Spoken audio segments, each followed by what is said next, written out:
ده مفتاح عزم من نوع الكليك راتشتنج، وده اكتر نوع شايع ومستخدم.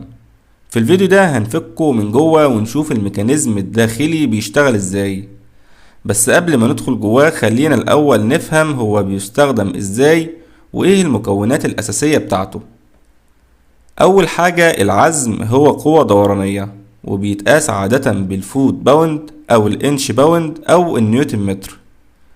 مفتاح العزم هو أداة مصممة علشان تشد المسامير بعزم محدد احنا بنكون عارفينه، وده بيضمن ثبات في الشد ويمنع الزيادة أو النقصان، لأن الشد الزيادة ممكن يبوظ الألغوز والشد الضعيف ممكن يخلي المسمار يفك.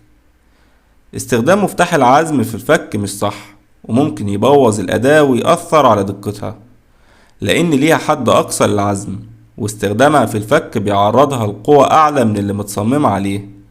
وانت بتشد المسمار هتحس وتسمع صوت كليك، وده لما توصل للعزم اللي انت مظبطه.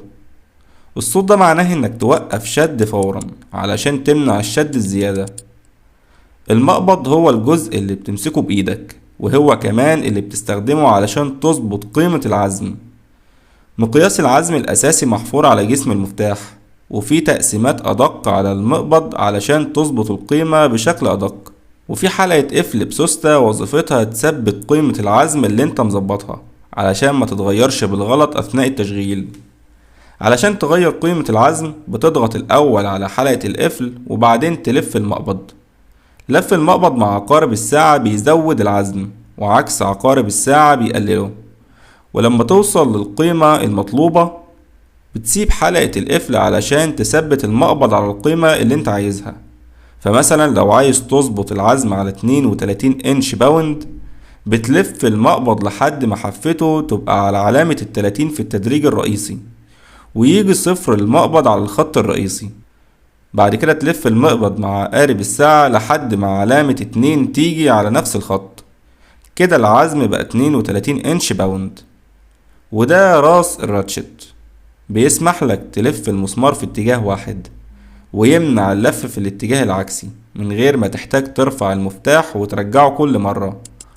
اتجاه اللف بيتغير من خلال الدراع الصغير اللي ورا راس الراتشت، وده مربع المسك اللي بيتركب فيه زي ما بنقول اللقمة اللي بنركبها في راس المسمار.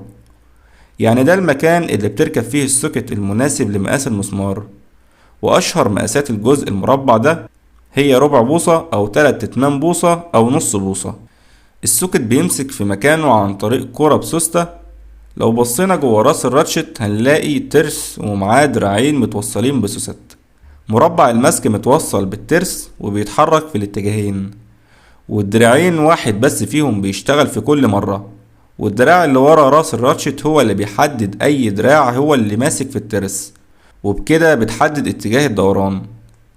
لما الدراع اللي بسوستة يكون شغال بيمسك في أسنان الترس ويمنع الدوران في اتجاه، وفي الاتجاه التاني بيعدي فوق الأسنان، وده اللي بيعمل صوت التكتكة اللي انت سامعه.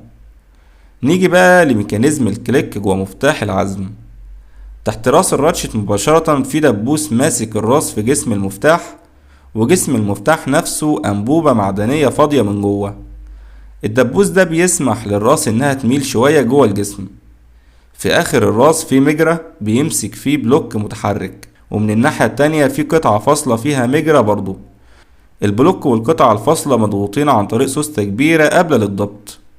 وانت بتلف المقبض بتغير شد السوستة عن طريق الغوص، وده بيخزن طاقة جوه السوستة. لما توصل للعزم المحدد القوة الناتجة من السوستة بتتغلب والطاقة المخزنة بتتحرر، فالبلوك يفلت لحظة ويميل، وفي نفس اللحظة طرف راس الراتشت بيخبط في جدار جسم المفتاح من جوه، وده اللي بيعمل صوت الكليك.